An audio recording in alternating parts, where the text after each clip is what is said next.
Entre 40 mil e 56 mil anos atrás, uma nova onda de humanos povoou o continente europeu, vindos da Ásia Ocidental, onde seus respectivos ancestrais haviam migrado do continente africano muitos anos antes. Esses foram os primeiros Homo sapiens anatomicamente modernos a chegar aqui. Eram conhecidos como Cro-Magnons. Mas eles não estavam sozinhos. Saindo dos vales e planícies quentes do Levante para as colinas varridas pelo vento da estepe dos mamutes, os primeiros europeus modernos encontraram os neandertais. Essa espécie, o Homo neanderthalensis, já estava bem adaptada às regiões mais frias do norte da Eurásia. Com corpos em forma de barril, narizes largos e músculos poderosos, eles conseguiam suportar os elementos da Era do Gelo usando apenas peles de animais soltas para se manterem aquecidos. Como então os Cro-Magnons acabaram sendo o único grupo humano sobrevivente na Europa? Como a nossa própria espécie, direta ou indiretamente, contribuiu para a queda de outra? O que os ossos e artefatos do passado distante podem nos contar sobre o mundo em que os Cro-Magnons viveram e como eles se tornaram o último povo do norte? No vídeo de hoje, vamos explorar tudo isso e muito mais. Então sente-se, relaxe e prepare-se para conhecer os primeiros humanos modernos na Europa e, ao mesmo tempo, testemunhar a queda dos neandertais que eles encontraram por lá. Então, o cenário está montado, mas quem exatamente eram os povos de Cro-Magnon? Bem, a olho nu, esses primeiros europeus se pareceriam quase perfeitamente com os humanos modernos. Eram um pouco mais robustos que as populações europeias atuais, com arcadas supraciliares mais proeminentes e pele mais escura. Mas eles eram inegavelmente e reconhecidamente humanos. Seus ancestrais faziam parte de uma segunda onda de imigrantes que saíram do continente africano, onde o Homo sapiens evoluiu pela primeira vez e eles se encontraram na Ásia Ocidental, um novo mundo de desertos secos e planícies alagadas férteis. Alguns permaneceriam na Ásia Ocidental, em terras que hoje compõem os países da Turquia, Iraque e Irã e outros, enquanto outros, os Cro-Magnons, viajariam para o noroeste. Os primeiros Cro-Magnons chegaram à Europa há cerca de 56 mil anos com uma segunda onda, surgindo cerca de 19 mil anos depois.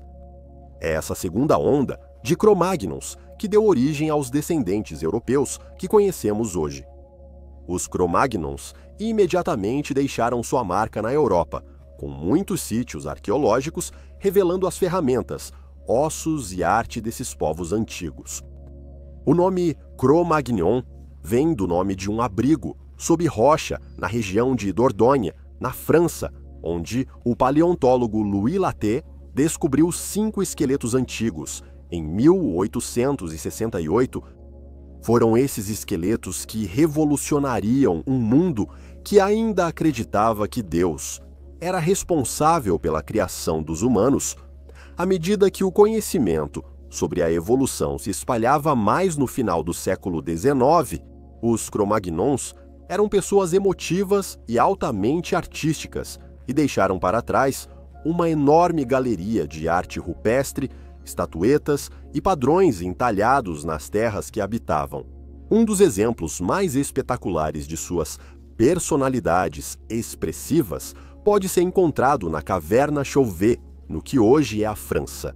Dentro dessa caverna podem ser encontradas mais de 1000 pinturas de animais intrincadas, todas exibindo uma enorme atenção aos detalhes. Cavalos, auroques, grandes felinos e, é claro, mamutes lanosos podem ser vistos, desenhados em um ocre vermelho profundo. Os Cro-Magnons também foram responsáveis pelo grande número de estatuetas de Vênus encontradas em toda a Europa durante a Era Paleolítica. Essas figuras, que frequentemente retratam personagens femininas com barrigas, seios e coxas exagerados podem ter representado uma deusa-mãe, que talvez fosse vista como portadora de boa sorte para mulheres grávidas. Os Cro-Magnons também eram conhecidos por sua ampla variedade de ferramentas, muitas das quais foram encontradas em sítios por toda a Europa. Na verdade, foram as capacidades tecnológicas do Homo sapiens que podem ter desempenhado um papel na extinção de outras espécies humanas, como os neandertais da estepe dos mamutes. As ferramentas deles eram muito mais sofisticadas e bem elaboradas que as de pedra anteriores. Os Cro-Magnons desenvolveram lâminas para cortar madeira, raspadores para esfolar presas, pontas de lança para caçar e, de forma crucial, agulhas simples de osso usadas para costurar pedaços de pele de animal.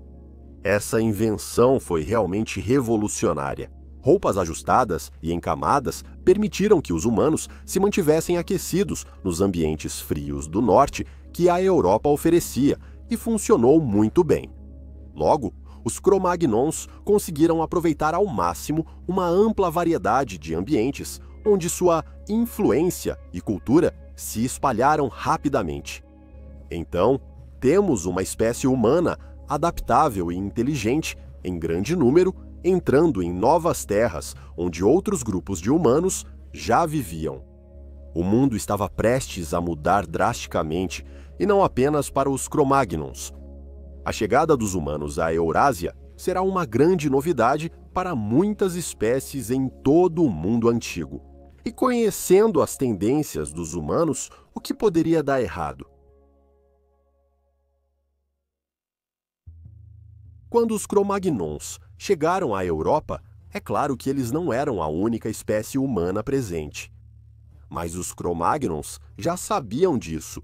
Os ancestrais dos Cro-Magnons, que primeiro saíram da África e chegaram à Ásia Ocidental, já eram familiarizados com o Homo neanderthalensis, e eles os encontraram pelas terras que um dia formariam a Turquia, o Irã, a Arábia Saudita e grande parte do Oriente Médio.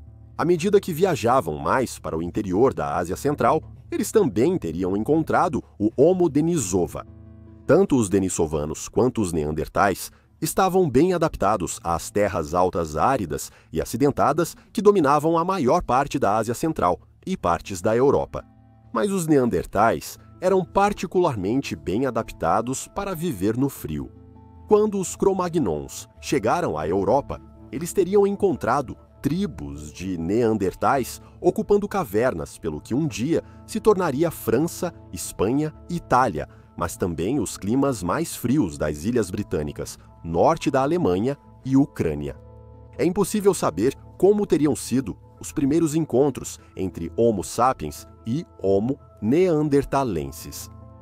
Será que nossos ancestrais reconheceram que os neandertais eram uma espécie distinta e separada? Eles tinham medo deles, ou será que chegaram até mesmo a entrar em confronto? O que sabemos é que houve interações pacíficas suficientes com os neandertais para que ocorresse cruzamento entre as espécies. Tanto que os europeus modernos podem carregar entre 1,8% a 4% de DNA neandertal em seus genes. Esse cruzamento aconteceu por toda a Europa, Ásia Ocidental e, ao que parece, até as regiões orientais da estepe dos mamutes na Rússia. Na Sibéria, o mesmo pode ser dito sobre os denisovanos, com vestígios do DNA de Denisova sendo encontrados em pessoas que vivem atualmente na Sibéria e na Ásia Central. Entretanto, algumas interações podem não ter sido tão amigáveis. Embora não haja evidências diretas nos registros fósseis de que os Cro-Magnons e os neandertais tenham realmente travado guerras antigas, o que sabemos é que eles provavelmente competiam pelos mesmos recursos na escassa e perigosa estepe dos mamutes. Talvez tenham surgido conflitos entre famílias frias e desesperadas enquanto disputavam a residência em uma caverna. Ou talvez, quando os recursos eram escassos, os humanos realizassem ataques a assentamentos de neandertais ou vice-versa. A estepe dos mamutes não era um ambiente fácil para nenhuma espécie sobreviver, dadas as baixas temperaturas, condições secas, ventos fortes e uma abundância de grandes predadores. O que sabemos é que os neandertais desapareceram dos registros arqueológicos há cerca de 40 mil anos, e os denisovanos gradualmente seguiram o mesmo caminho entre 30 e 20 mil anos atrás. Muito provavelmente, foi a primeira onda de colonizadores Cro-Magnon que chegou à Europa, que contribuiu para a queda dos neandertais, enquanto a segunda onda expulsou lentamente os denisovanos da Sibéria e do Planalto tibetano. Parece que os problemas começaram para essas espécies quando os humanos chegaram pela primeira vez em seu território. Como isso acontece? Como a chegada dos Cro-Magnons e de outros grupos de humanos causou um impacto tão grande? Bem, a resposta pode ser um simples caso de sobrevivência do mais apto. À medida que os Cro-Magnons e os humanos anatomicamente modernos de outros grupos étnicos se espalhavam lentamente pela Europa e pelas regiões mais amplas da Eurásia, eles começaram gradualmente a substituir as populações de neandertais e denisovanos onde quer que fossem encontrados. Para muitos de nós, é fácil apontar o dedo e afirmar que a ganância e a violência humanas certamente foram a causa disso. No entanto, há uma infinidade de hipóteses que foram apresentadas sobre o porquê e como isso poderia ter acontecido. Curiosamente, os Cro-Magnons, que podem ter sido responsáveis por expulsar os neandertais da Europa e levá-los à extinção, talvez nem soubessem que estavam fazendo isso. Claro, a violência também foi considerada. Kwang Hyun-ko, um pesquisador da Universidade Hanyang, na Coreia do Sul, sugeriu que interações violentas entre as primeiras espécies humanas podem ter sido tão proeminentes a ponto de impactar diretamente as populações de neandertais em toda a Eurásia.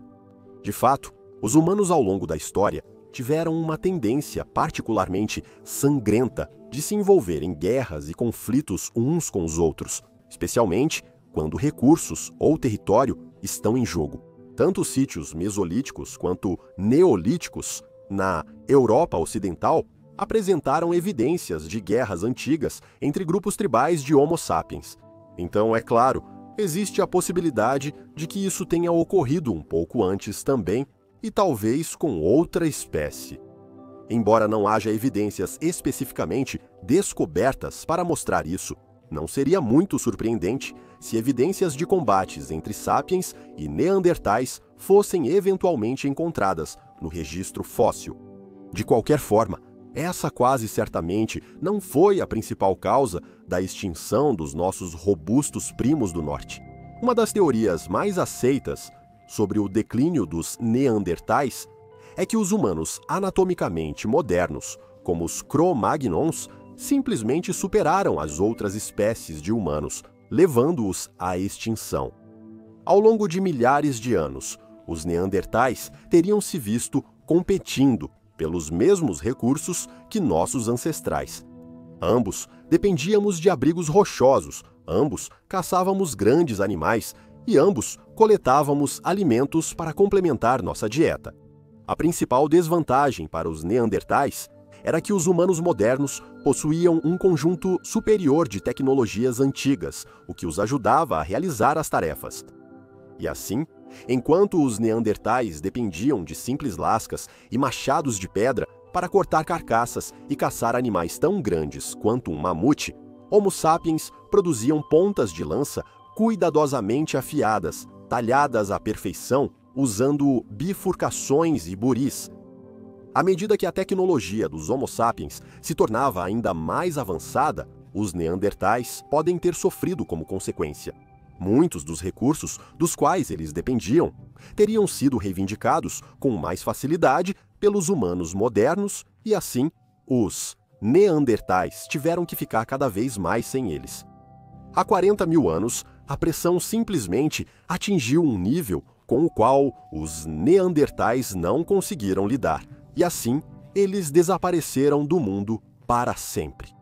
Além disso, Devido à capacidade dos humanos modernos de domesticar lobos, mais recursos teriam ficado disponíveis.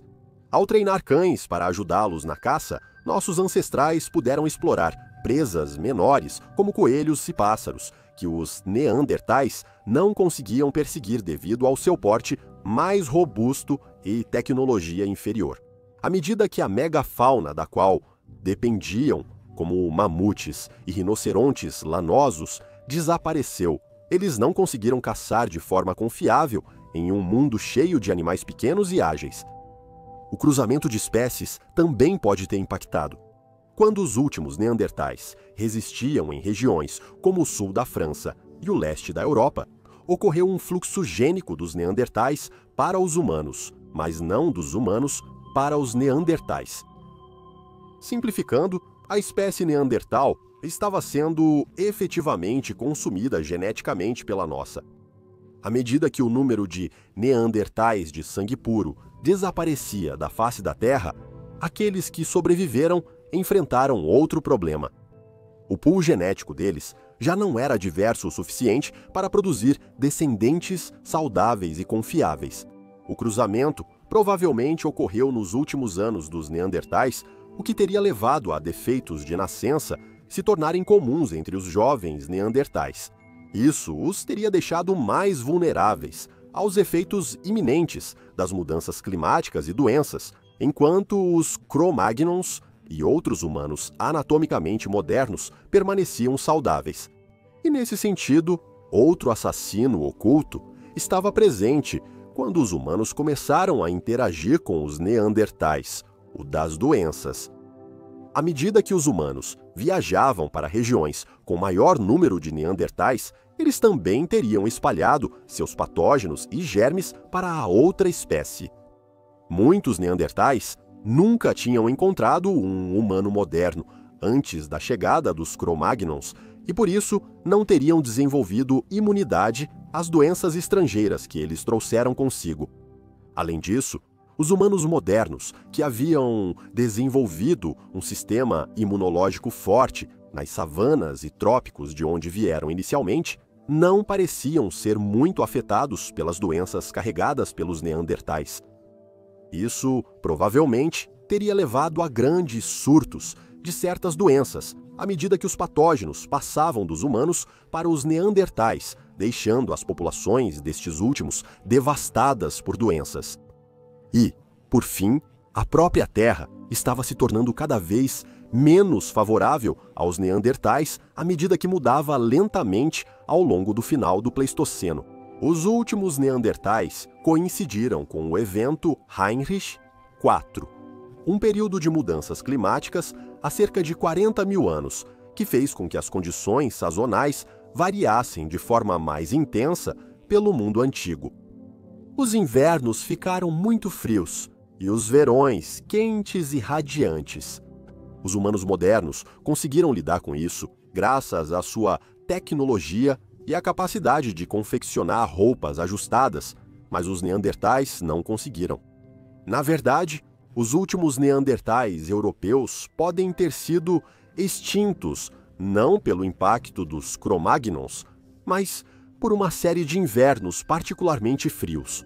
Alguns pesquisadores chegaram a considerar o infeliz momento de uma erupção vulcânica catastrófica como o marco do fim da população neandertal na Europa.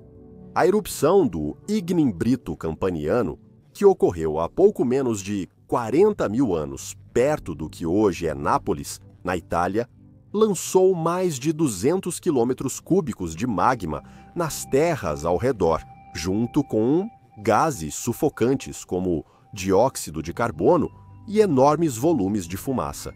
Essa erupção pode ter eliminado as populações restantes de neandertais que já estavam bastante endogâmicas e lutando para sobreviver, decretando o fim definitivo de sua existência no planeta Terra. Embora não se saiba ao certo se os Cro-Magnons foram totalmente responsáveis pela queda dos neandertais, eles certamente parecem ter tido um impacto.